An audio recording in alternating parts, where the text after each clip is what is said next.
Welcome to Among the Scholars. This is your co-host Silverthorns. Once again, joined with me is McFaithful, the host of this, and also the guild leader of Adept Scholar Society. McFaithful, how you doing today? I'm doing wonderful. How's it going, Silver? You know, it wasn't a bad week. I actually just recently celebrated my birthday, and for the weekend, I got to down Cthulhu with Raid Team 3, so couldn't Very be happier. nice. Yeah, no, that's I great. also bought some merch. Oh, you did? What'd you get? I obviously had to get the Absolutely shirt. Had to. I'm gonna be sporting that That's soon right. enough, and then I got my Raid Team 3 cap ready to go for next weekend's raid. Oh, that's good. You're representing all your guild projects. That's nice to hear. Yeah, we just I put up the absolutely Silverthorns merch, and then there's now Among the Scholars podcast merch up there as well on the store. So that's good. And then yeah, big congrats to Raid Team 3. We're now five raid teams at least 8 out of 9 progression. Raid Team 1's currently 9 out of 9, and so now everyone gets to go and enjoy the fun that is Viscidus here in Phase 5. So that's cool. Just had to rub that in, didn't you? There's nothing to Just rub had to in. There's throw. nothing. There's nothing That's exciting about exactly what Viscidus. happened. No, there's nothing good about No, Viscidus. and Trust me. don't fool me. I'm gonna call out Artie for a minute. Don't think you're fooling me for a second with these side meetings you're having with this guy. I understand what's going on here. We're 3 weeks in. And I not only was he in his side meeting with you, but this morning before we started this, he was already throwing out all the impressions he could do. I'm staying in this seat, Artie. All right, you got to stop. I'm in this seat permanently. Listen, I can't do anything about this. I just want you to know this. I was in having my morning coffee, chatting with Minari this morning about things, and Artie just jumps in and starts doing pirate voices and any other impression he can think of trying to steal the seat. So at this point, it's just happening. There's nothing I can do about it. I will. I'm not. I won't stand for it. All right, it's got to stop. It has to stop. But outside of that, what do we have going on? Oh, we just nominated, or not nominated, but we just brought in our new biggest ass of the month. Yeah, that's right. Yes, I mean I've had an interesting week, a lot going on. So I had to put together our guild-wide meeting for the month. We do that on the third Wednesday, so that was this past week. So we had our Adept Scholar, biggest Adept Scholar Standout Award, passed from Moonishin to Rin River, who it was really exciting to give her that award. She's our first bench raider who has received that title, so very cool to be able to give that to her. But yeah, we went through a bunch of stuff at the guild-wide meeting.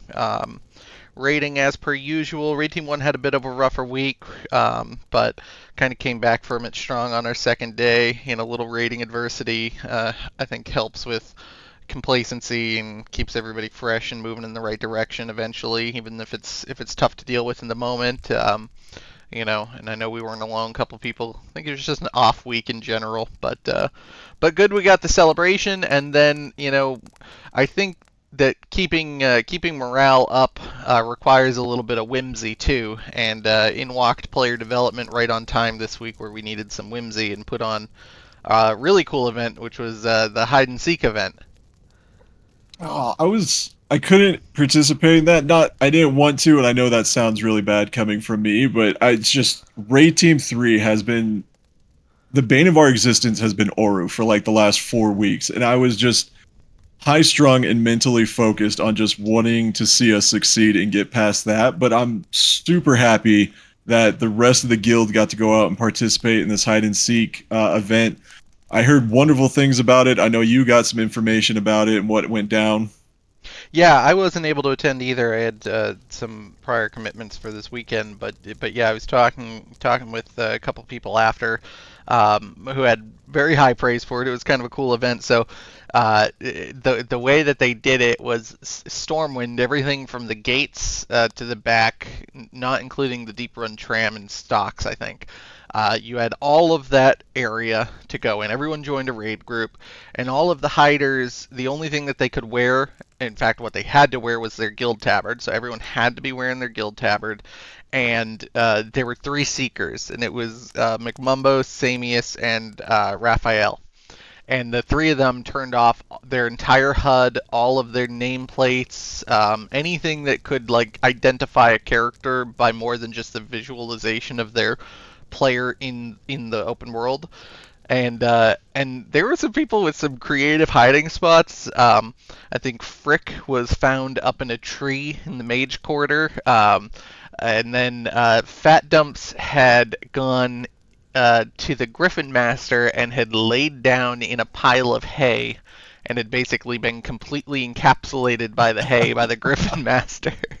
So, but it was fun because I guess so the Seekers were all live streaming. So the people who were hiding there, just trying to make sure they didn't get DC'd from being AFK, were like watching with bated breath as they watched the Seekers get closer or further from them. And kind of a cool thing, and one of the reasons we like doing these events that are kind of open to everyone regardless of levels, is that one of the people who won one of the 50 gold prize was a level 29 warrior from one of the baby guilds, and I'm sorry I don't have his name. I wish I had gotten it in time for the podcast, but he's just a 29 warrior. It's the first character. He does this little guild event, and he walks away with 50 gold.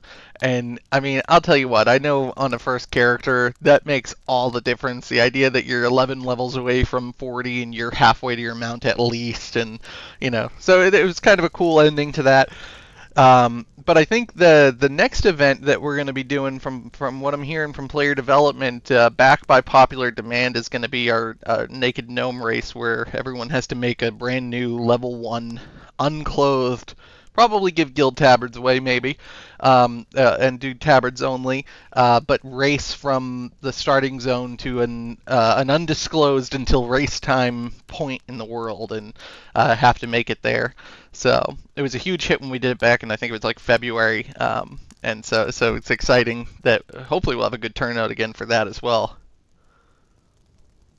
I hope so. That was actually my first event with this guild. Was the first Naked Gnome race. Um, Yeah, so and you I'll admit openly, as soon as it ended, I already deleted that tune and had another one ready to go, waiting in the wings. Well, you got to save your name, because that's the fun of having Yeah, it being a brand new character. Is we give a prize for best name, and then we'll do the winner. I think we did first, second, and third place prizes, and then a best name prize. So we try and give away like 4 prizes per event that we do, of varying calibers. I think the winner of the Naked Gnome Race the first time got, it was like 200 gold in a flask or of their choice or something like that. that was a So clutch death skip too at the end. I remember yes, watching that, reeling back the tape. Yep. right, they were coming up the road from Goldshire to Stormwind, and I think the first place winner was actually behind by like a good few Quite yards, a but bit, yeah.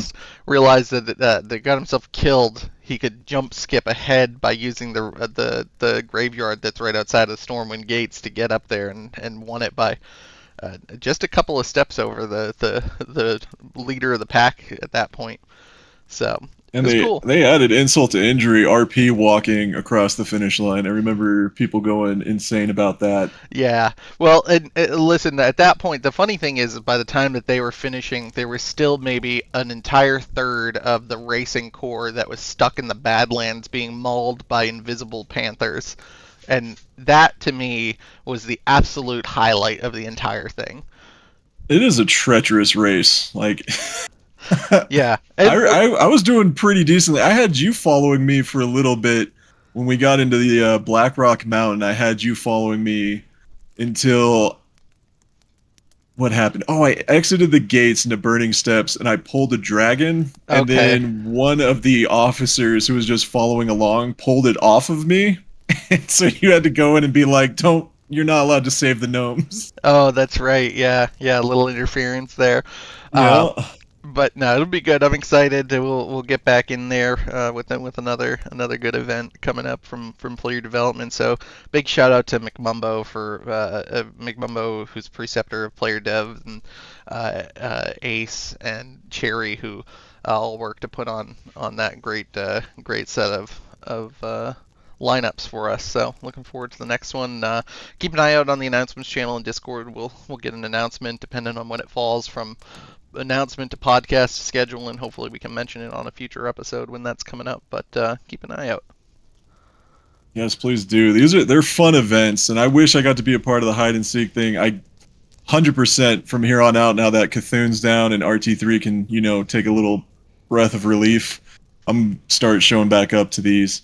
I don't have a good transition into this new segment that we were just talking about, and I don't want to stake the claim on the name that you came up for it, so I'm gonna let you lead off with it.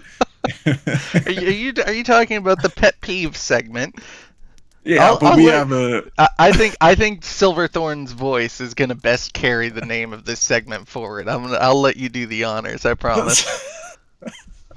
so we're gonna start a new segment. It's gonna be pet peeves, but I'm gonna McFaithful came up with the title, but we're definitely gonna be calling it "This Really Asses My Chaps," At and least it's it's on so good. themes. It's It's on so themes. good. Well, yes, but so despite the credit for the title "ASSes My Chaps," you're gonna have to take credit for the first pet peeve that we're gonna talk about on this week's segment because I think this was something. Born out of your experience. Funny enough, I had said to you right when you had mentioned it, I said, "Oh my God, yes, this happened to me this week too." So why don't you take it away? All right, you know what, McFaithful? You know what really asses my chaps? What, Silver? Players leaving before the loot goes out at the end of a raid. I had it happen twice this week. I had it at AQ20, and then during our extremely botched attempt on Sunday night in BWL, people are leaving. Like, you roll need on an item, you sit there and you wait.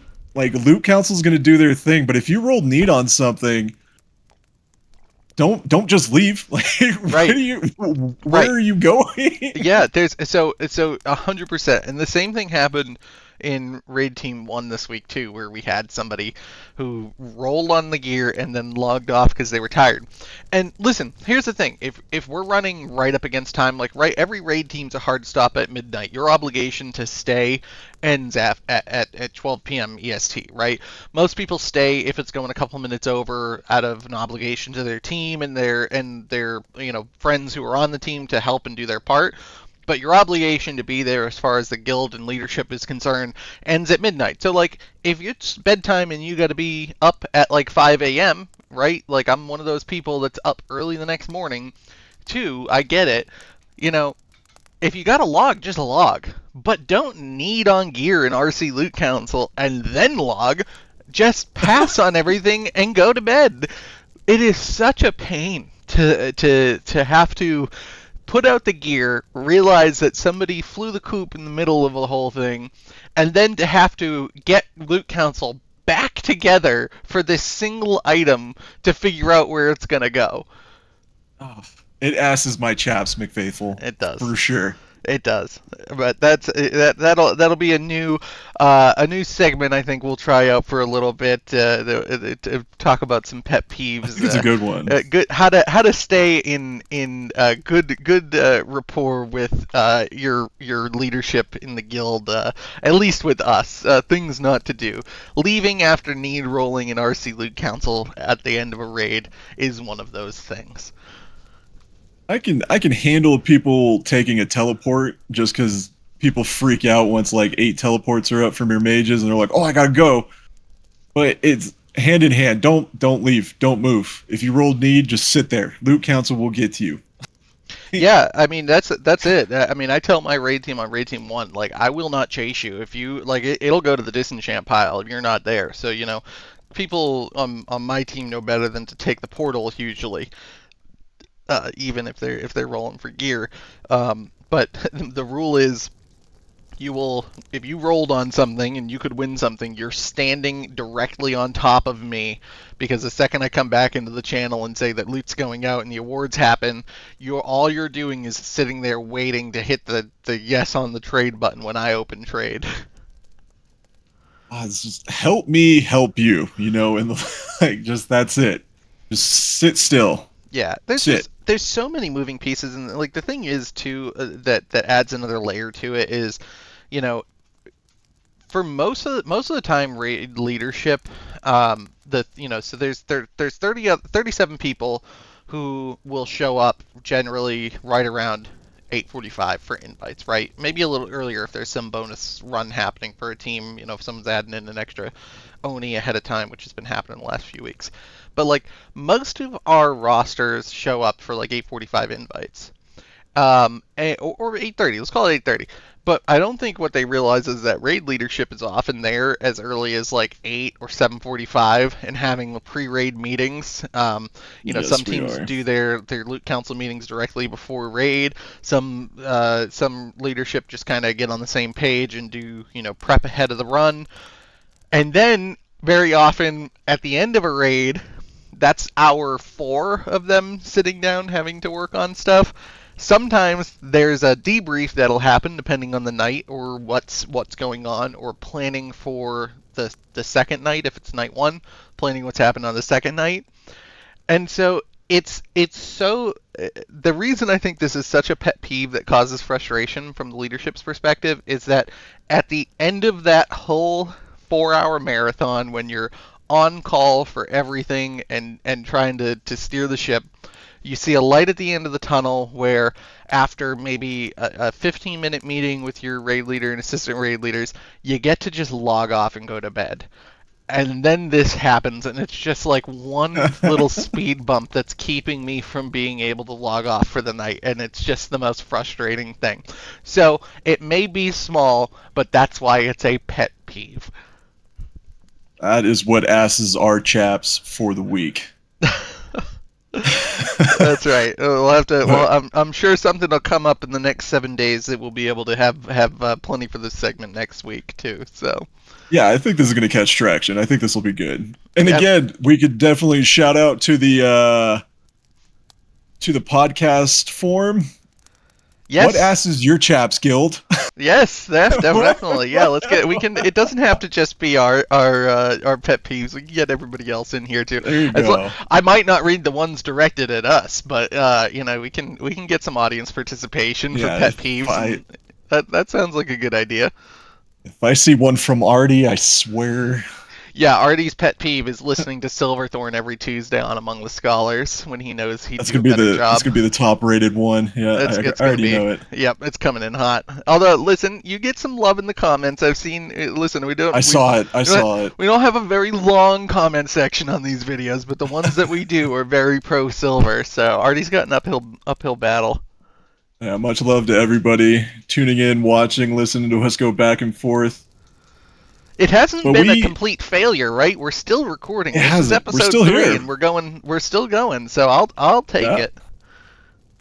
yeah. Maybe we're doing better. I haven't seen anybody protesting, be like, "Shut down the podcast." I haven't seen anything, so I'm gonna keep going. That's it. Yeah, I know. Well, and you got a shirt now? Is it the shirt or did you buy a I hat? have the shirt. We can't shut down now that I got the shirt. Okay. You see, I didn't see. You told me I was getting exclusive Silverthorn merch picks for the next guild meeting when the merch came in. I got you when it gets here. I think the shirt's arriving first, and then the hat just finished yesterday. So Okay. at the end of this week, I'm hoping. There you go. All right. You're gonna be locked in for your first Viscidus kill. You're gonna be in full scholars gear here. Man, I hope so. That's rough. But like talking about like Viscidus, I mean just AQ40 in general. So when I got onto Raid Team 3, it was pretty much an easy carry for the rest of the team to get me geared for the prot gear assignment that I originally had coming in. Yeah.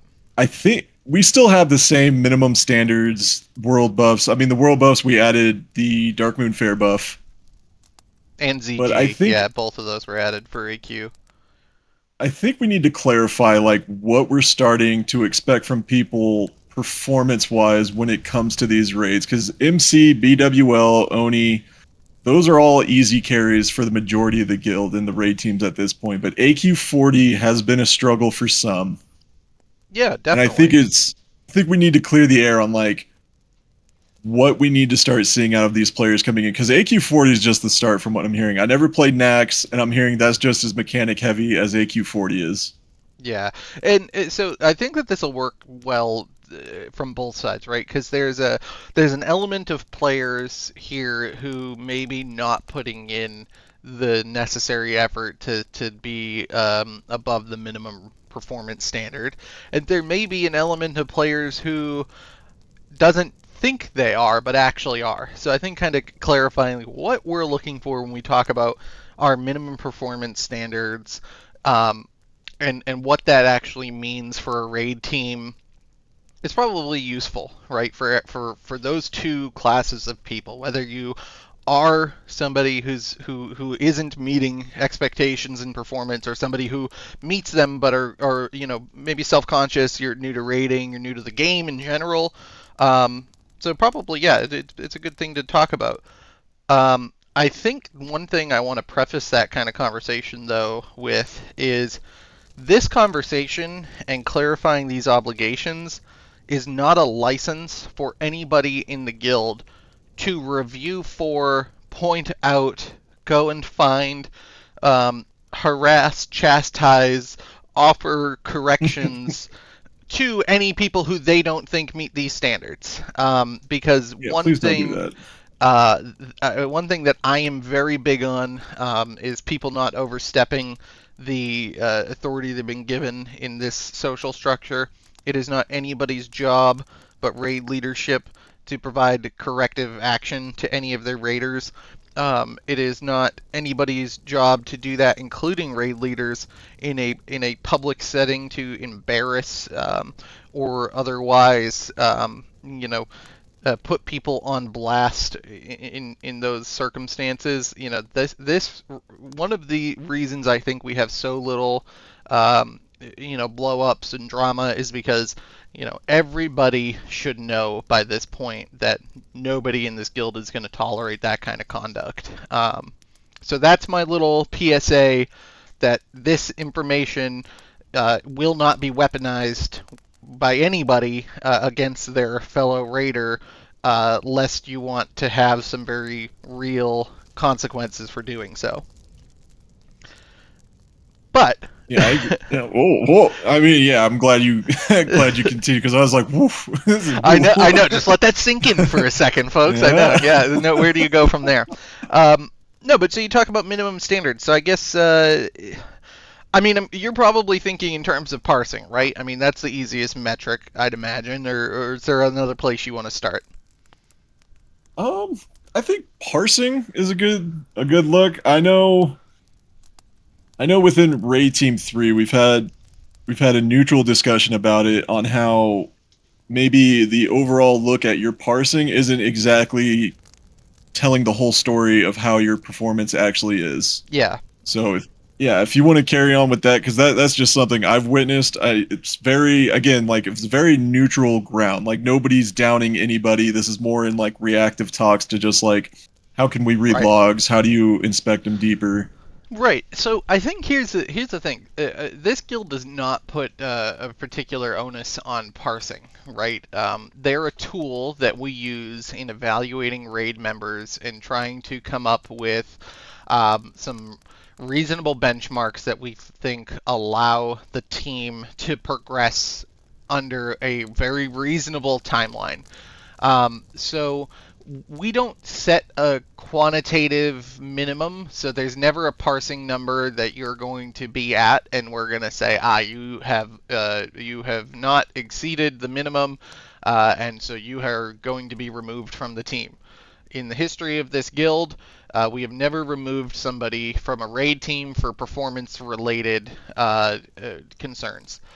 What has happened are that when people who are under our minimum performance standards are in the raid team, very often we will communicate what the expectation is, and then they will kind of self-correct in one of two ways. Either one, they will put in more effort needed by pursuing coaching or doing more research, working on their pre-raid BIS gear outside of raid times, all of those things that we would expect.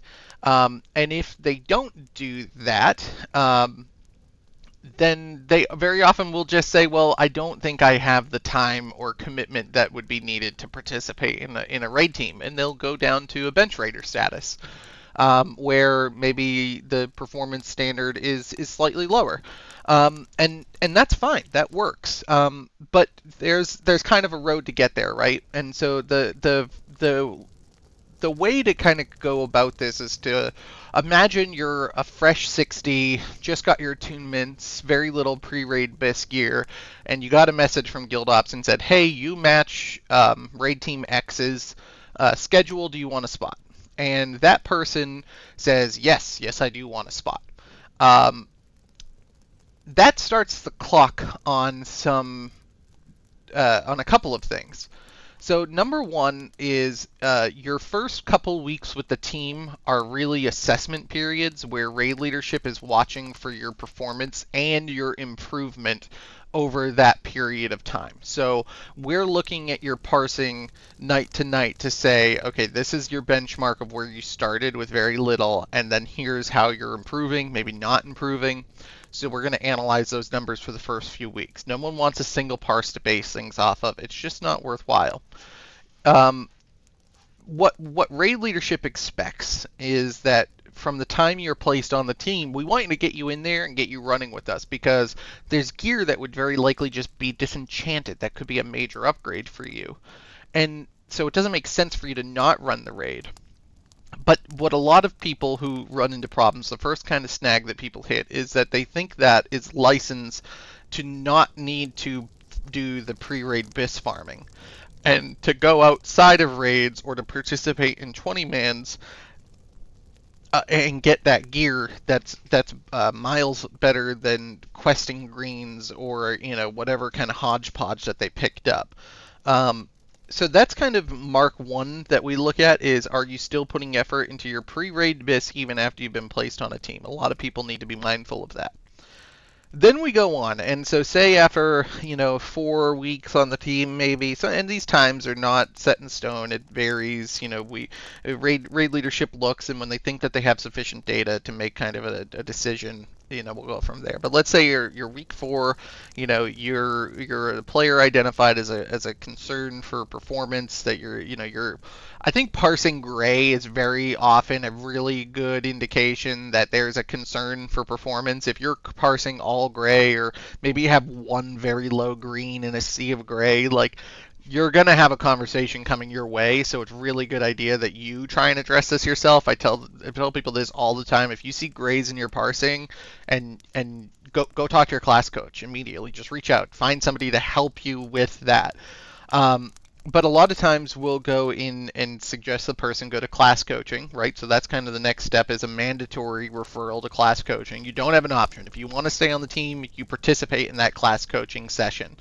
Um, Class coaches during mandatory coaching sessions actually provide a report back to player development. It goes to the raid leader, Bolthar, who is the class coaching coordinator, and myself. So we all get a readout of your mandatory class coaching performance. And so we can see whether you engaged in the coaching, whether you were, rude or dismissive to your coach, whether you agreed to take particular steps. All of that stuff actually gets reported back to leadership in a report. So we all kind of have that. But so you'll go to that mandatory class coaching, and then again, there's kind of a data gathering period where we'll look at your performance again, and see whether or not you're making improvements. Again, this isn't about being perfect immediately after. This is about making improvements. If you're on an upward trajectory at that point, you've bought yourself time. You just, we will give you an opportunity to implement these things and to learn. We want to, I've said this a million times. I'll say it again. If you are willing to make a commitment to your team, to show up and be there for those 6 hours and to do the prep work that's necessary to be a positive for your raid team, we are going to be right there with you with a commitment to you that we will do whatever we can to support your growth and abilities as a player in this game. So, you'll have bought yourself some more time after that. But let's say a couple weeks later, data keeps coming in and the parses aren't improving, the performance hasn't improved. What's next on the list? At that point, and this is something we haven't implemented, so probably not as well known, but at that point, you come to my desk. And you actually have a meeting with me to develop a performance improvement plan. And that performance improvement plan actually has some very concrete, non-negotiable set of requirements of actions that need to be taken that across a 3 week period of time will see you improve or not make the team at the end of the day, right? And so for us, that performance improvement plan has a couple of requirements. Number one is it's a heightened world buff requirement because while we keep you on that team to assess your ultimate ability to stay with the team, we want to make sure you're actually contributing as best as you possibly can. And so, adding a couple of world buffs that you may not otherwise be obligated to get is one of the requirements for that 3 week period. You have to do pre-raid bisc farming. We will have a target of items that you need to get, and we'll utilize Nova Instant Tracker to make sure you're putting steps into getting it. And again, so like these are the this is the ultimate. This is not like some next step on the road to being saved from the team or not. Like that is your final. You will not be able to continue raiding as a permanent roster spot. So it's a little bit more in depth, a lot more kind of checks and balances, and so that's kind of the outline of the track of how you go from being on a team, checking your performance, and then ultimately deciding whether a player can stay on a raid team or not. Which I think is kind of the first time we really talked this in depth about that system.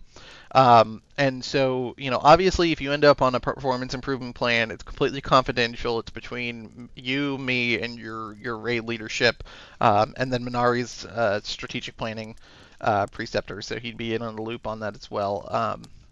But it's not something that's shared with your raid team. Nobody knows. Nobody knows when you get sent to mandatory coaching except for the coach and the preceptor player development, your raid leadership, and I. So, we're not advertising this. This is not meant to be punitive. We're just trying to put you in a position where you can do the most good for your team and help. Um, so the long way of saying what are our minimum performance standards, it's tough, Silver, because we're not a parse governed guild, right? But the, We are the not. the biggest thing is if you're a DPS, parses are a significant show of your how you stack up against those in your class. And so, as I said, if you're gray parsing, there should be a big red flag there for you that you should be seeking some help. If a lot of that are two things that are go into performance to be mindful of, especially in AQ40. There's rotation, and then there's situational. So, when you're going to your coach, sometimes, especially melee is a big one that this affects. Knowing what buttons to push is just as important in many instances as knowing where to stand. And so, we had this happen with an individual who got some kind of class coaching, but specifically on their positioning for fights in AQ40, and it made, I think it doubled their numbers from 1 week to the next. So like, there are a couple of different ways to go about this. The things to consider that's not just rotation, but also kind of situational. So I know that's a lot. Silver, I guess I'll ask you. Do you have any? Does that give you any questions or clarifications that you'd want from that? I'm gonna need like a soundboard to play the Oscar song for when the speech is going on too long. No, I Damn. mean, I didn't mean it. It's just I'm looking at the clock right now. We're going a few minutes over, but no, everything you capped on is As long as it's less important than information for 55 people to minutes take this away. week, we'll be okay. And I don't want people to like listen to this podcast and then go look in the mirror and like be like, "It's you. You're bringing the team down." Like, so the way it's always a team effort in my mind. Like if like we failed a boss fight or we wiped or anything like that, I'm like, it's a team effort. It took everyone working together to lose that one. Like that's as simple as that. If we beat it, obviously team effort. Congratulations. But if it comes down to a point where you're looking at these logs and you feel like you're not performing where you should be, you can always self-refer yourself to a coach. Go get help with whatever it be, whether it's rotations, whether it's positioning. There is help here that can be provided, and you don't. And no, first and foremost, nobody's going to out you for it. They shouldn't be outing you for it. If somebody has, message me and I'll get on their ass about it, because that's not how we do things around here. Yeah. But everything that you talked about is spot on. It's the fights are getting tougher. People's gear is starting to matter, especially if you're that fresh 60. Go for that prebis. If you're on a raid team and you need help with it, ask. Ask anybody in the guild. The majority will help you, especially because people are now needing like rep grinds and things and need things for themselves. Yeah, a lot of people are It's going just back, especially into like Strat and Skolo, to get their yep. rep ready Gotta for get the rep up. max. So like, if you got items in those two places, I guarantee you'll be able to find a group to Oh, get there's them people done. running it nonstop now. I've seen the guild chat nonstop, just like anybody strat UD, anybody Skolo. I'm like, oh, I Group want to. Finder's been going, especially with AQ, where BWL's happening later in the week. I know our Alchemists are always looking for Skolo runs to get in there to the Yep. table and stuff like that. So like, there's plenty of runs that are going on. BRD's easy to find, especially you pair up with people doing attunement runs and stuff like that. So like, you can get in there still. This is not impossible, and No, it's especially not. where you're on a raid team. If you're in a position where you're on a raid team and needing to get this gear, well, guess what? There are 39 other people on a roster who are dedicated to that same outcome of getting these bosses down in a reasonable time, who are willing to put in effort to help you, because helping you is helping themselves in a lot of ways. So, ask your raid team if nothing else, if you can't find something in the guild wide chat. Exactly. And also, if you're using Discord chat, it is laid out for tanks, DPS, healers. Now, I'm not saying DM literally going down that list, but it does show a reference that you can look on WoW and you can look on the Discord. And if you see, a tank's online, if you see Silverthorns online, whisper me. I'll come tank something for you. It's fine. Definitely. Yep. It's probably not the best, but we'll get through it together. That's how I get all But my I'm not. groups together. I do the same thing. If I need to get a team together, I send a whisper to anybody who matches what I'm looking for. If I need a tank, I just whisper people. It's very easy for people to sometimes ignore, whether they mean to or not. Maybe they just don't see it. I miss a lot of what's going on in guild chat sometimes in game, depending on what I'm doing. Oh, it happens. But no, people are pretty responsive to whispers, so it's often They a are. much more effective way of getting a team together. I'm fairly certain Raid Team 1 would appreciate if you stopped inviting me back. I don't think anyone wants to hear my Fast and Furious quotes Oh while God. struggling.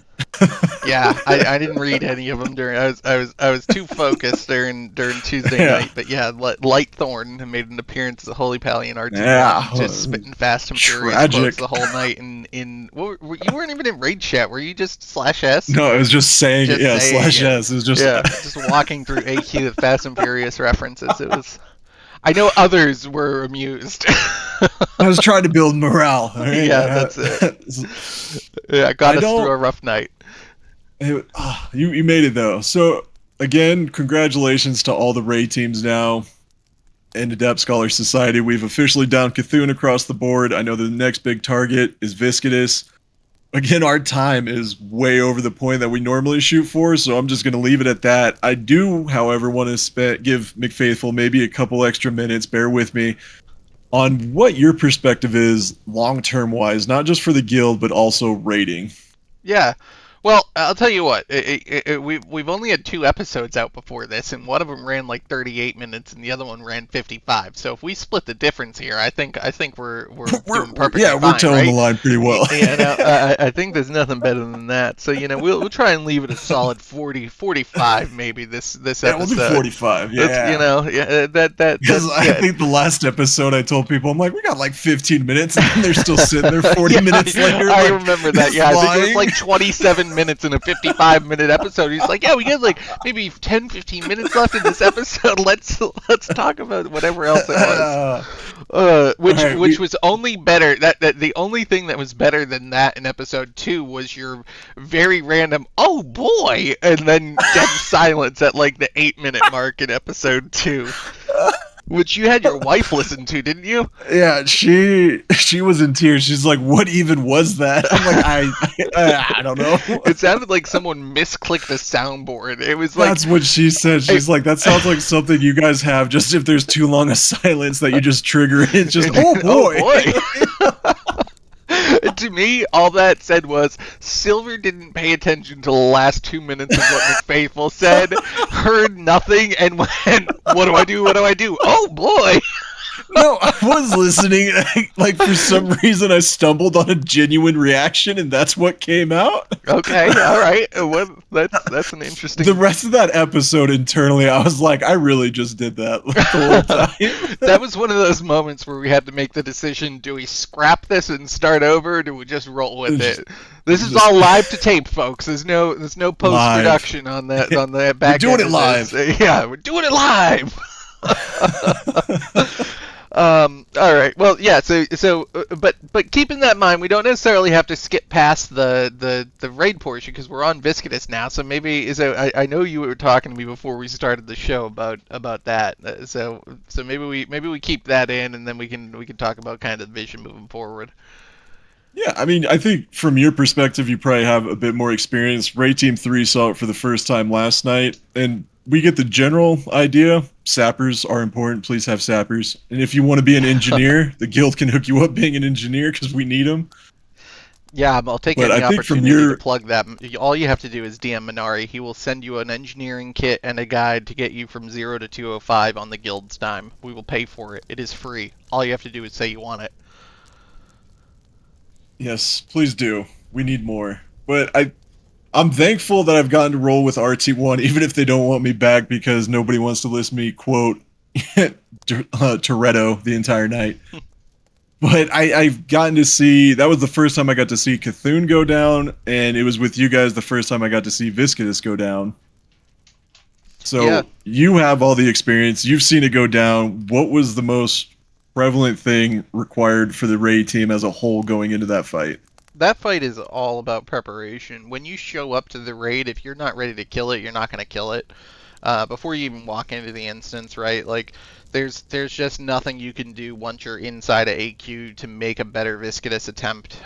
Everything that you're gonna do to see that boss die happens in the run up to raid time. So, if you're one of the people who haven't paid attention to the NR gear requirement or to the Cold Rage dagger requirements, or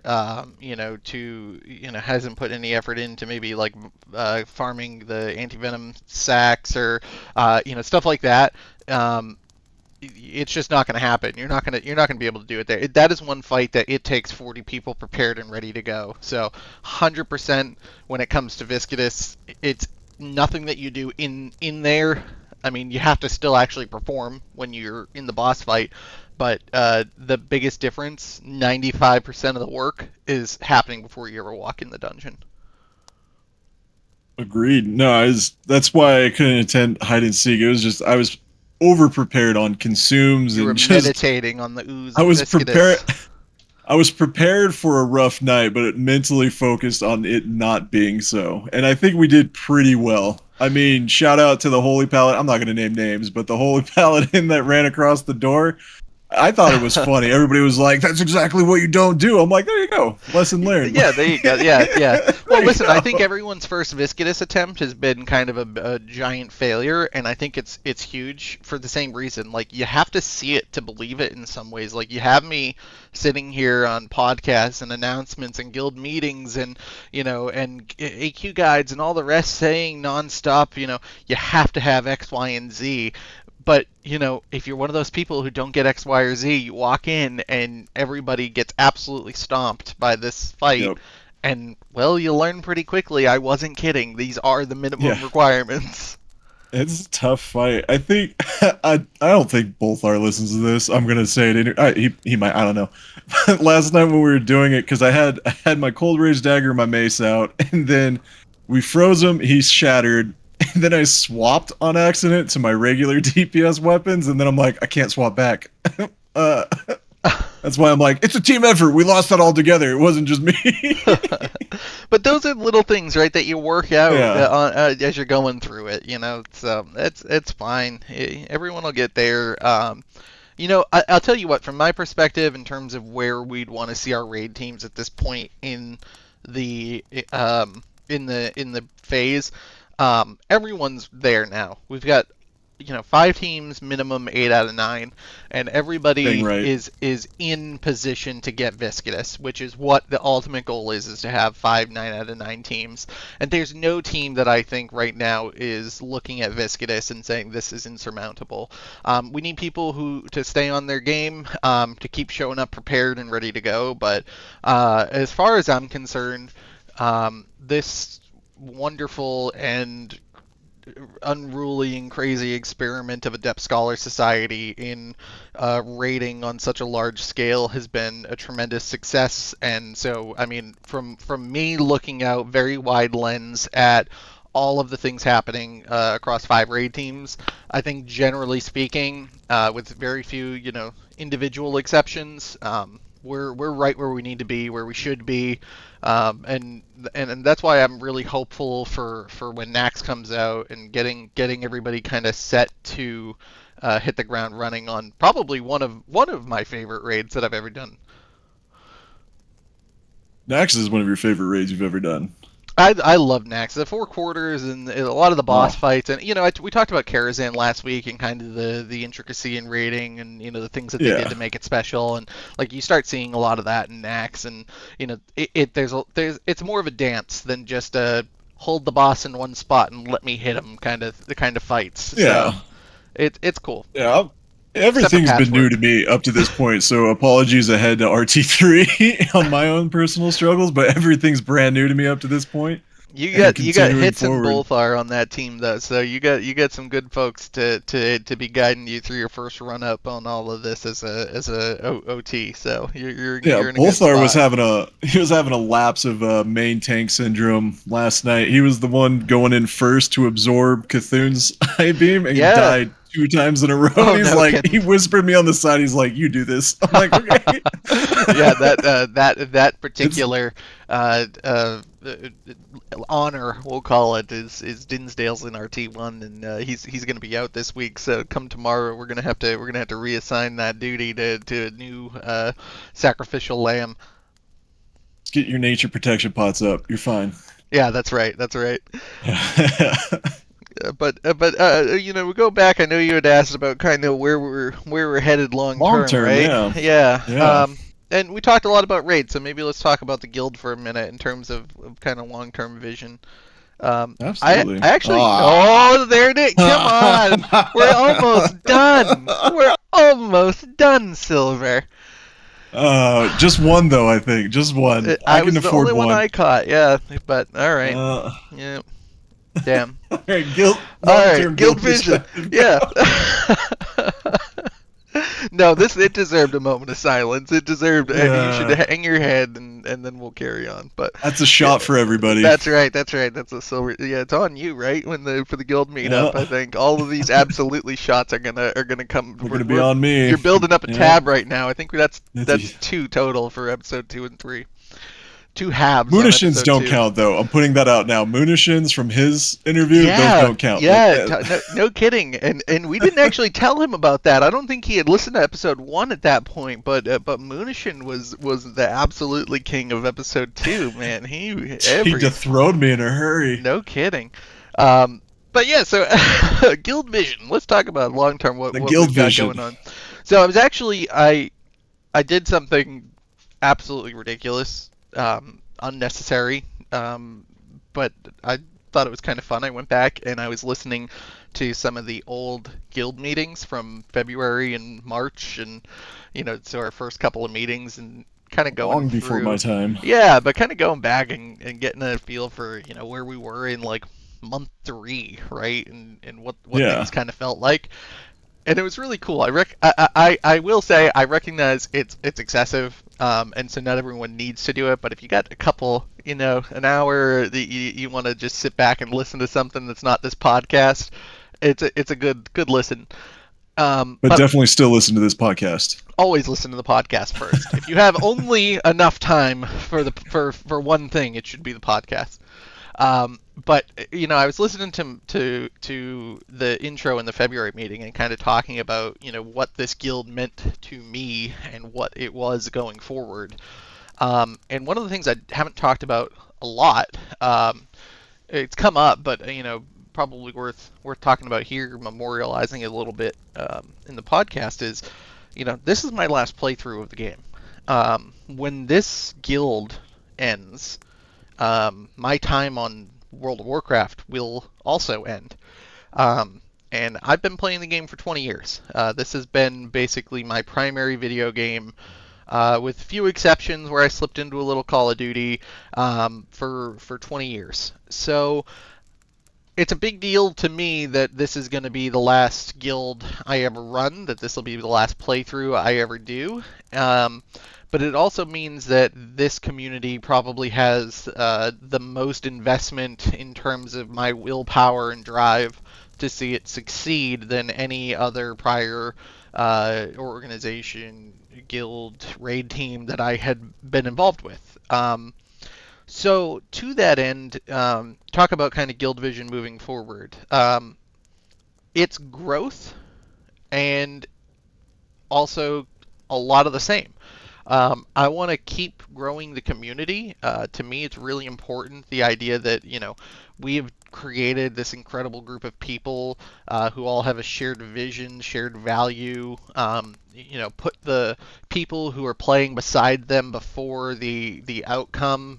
Keeping good relations and friendships going, even on nights where we're wiping a couple of times, and staying in good humor. Those kinds of community values. I want to share that with as many people as I can. I know you didn't play the original retail vanilla, right? When did you start playing retail WoW? So I did play the original retail vanilla. Oh, okay. I made a dwarf hunter named Butte Floss because you couldn't put butt without an E. Wonderful. Okay, so And we I can made it now to level narrow it down. 40, You were but about 9 years old at the time, so keep going. no, I was 14, but yeah, we Oh, could say even better. 9. My Yeah. maturity level hasn't changed at all. Like it's still the same. All right, so But Butte I Floss also at I also 14. had different things going on. I was really big into baseball at the time, Yeah. and so I had different interests elsewhere.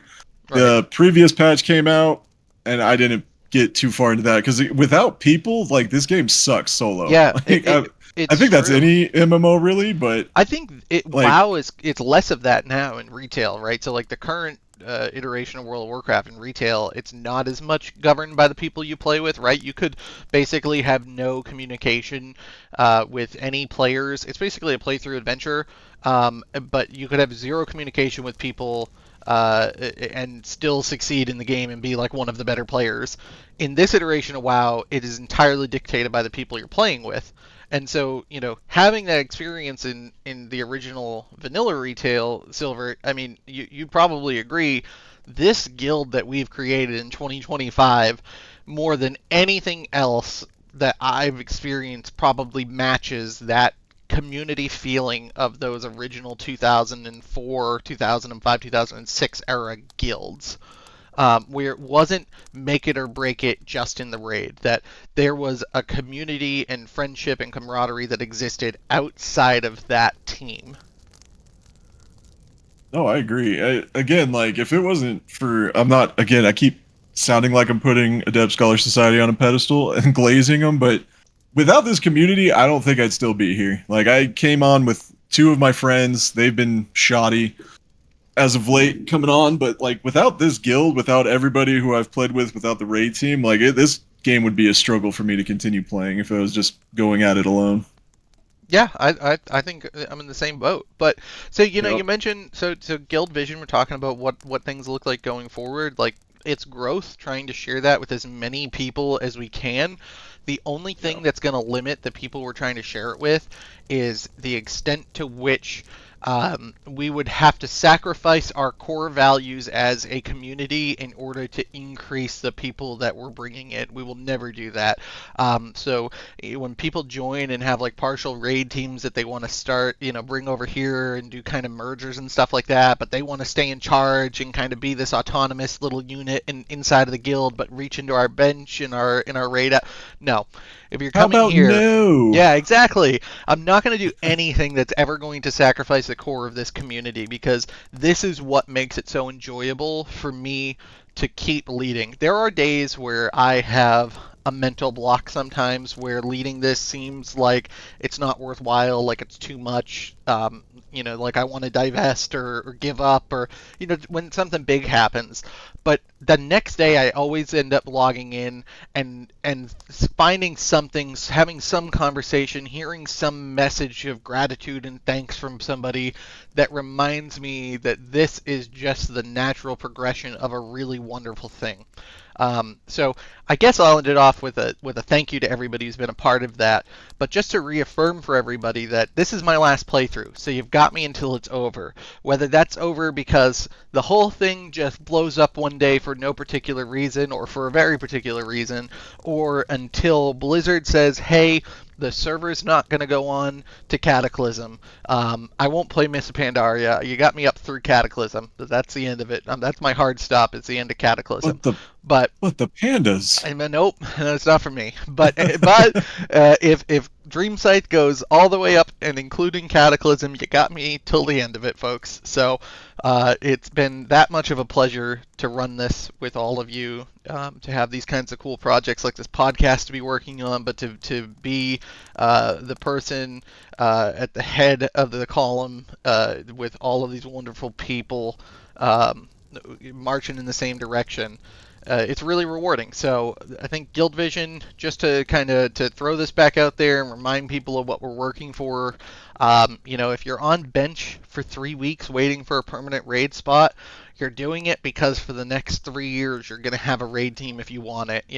If you have a real life crisis that prevents you from raiding for a bit of time because of our schedule, you're staying because when things level out and life gets back to normal, as God willing it always tends to, you're going to have a place to come back and return to the game that you love with people who have shared values and common interests. So that's my spiel vision of the guild moving forward. Hopefully people make it this far in the episode to hear all of that. Who knows? I'll They timestamp should. it. They better. I think I could speak on behalf of everybody in Adept Scholar Society. Thank you for providing not only this community but the engagements we've had in game and soon to be out of game in November, with the big meetup coming along. And we got a large supporting cast here in Adept Scholar Society. A lot of moving pieces, and I want to shout out to them, thank them for everything that they do. Definitely. Yep. Definitely. All those professors. I mean, people. I was talking to somebody, recruiting somebody, and they were like, "Oh, you're really well organized. You got a lot going on." And I said, "Yeah." They Only, have no idea. I said, "Yeah, we're a well-oiled machine, and all it takes is 26 officers to run it." This is not just me by any means. So, whether you're an administrative clerk in guild operations, a raid coordinator, or an assistant raid leader in strategic planning, or an event coordinator, or a class coach, or whatever in player development. I mean, these officers go above and beyond to deliver for the rank and file in our guild daily. So it's incredible to see that there are others, not just me, who have these same feelings, that same level of commitment, that same prioritization, and make this work. So huge thank you to all of them as well. Yes, big thank you to everybody. Silver, I'm I looking think at we the might as timer. well start calling this an hour-long podcast. We Week might we three. might have to at this point. I There's was just too like, much to talk about. I don't know. We had these I think we're five little topics we said when we started this out. I think we're flowing a little bit better though. I think that's where the time's getting away from us. Oh, I'm having a blast. Yeah. I am The too. I love rapport it. here is just it's phenomenal. We'll do a quick recap, and then if everybody's wanting to find specific parts of the segment, McFaithful will have those time stamped on the YouTube channel. So we went over, big shout out to Rin River, the biggest ass of the month. Well deserved, obviously. I know she benches for Ray Team 3 quite a bit. We love having her around. She's always bringing a positive spirit to anybody who she's talking to, Everything she and couldn't does. ask for everything. I give her grief about the leather balls, and I'm pretty sure the majority have suffered bag space because of it. But don't Yeah, you stop, should Rin. clarify. She Keep throwing takes the them and balls. throws them at people. Yeah. It's an in-game item, because otherwise that can Yep. be very confusing. Well, we're gonna breeze over that now. Thank you. Okay. Yep. We went over hide and seek, and then possibly the second naked gnome race to follow. Right. We did the this ASSes My Chaps. we were introducing that new segment, so stick around. So, and also provide what asses your chaps. What asses your chaps throughout the week? Let us Google know. We want Forms to and the know. links, apps, and resources page. That's right. There you go. And then we have the minute we went over performance and standards for the raids and how they've kind of evolved to what we're trying to get to now. Went through the raid perspectives with the raid teams on Viscidus now. That's our primary focus, downing, so we can get that 9-9. And then obviously your long-term guild perspective of what you want to see. It was kind of getting bleak there for a little bit when you're like, this is my last run, but then you're like, Cataclysm, like we got a few years. So Yeah. You got me for a bit. Don't worry. The end is not upon us yet. no, it's not. Long way to go. No doomsaying But here in the Among the Scholars podcast. It's all hopeful. very hopeful. All I right, well, I'll think let you take us home yeah, then, Silver. I think that's it for I'm episode taking us 3. home. All right. Well, again, thank you to everybody tuning in to Among the Scholars. If you haven't already, go to the links, apps, and resources page. Submit any questions, concerns. What asses your chaps? Submit those. We'll get them out there. All right, we'll see you next week, folks.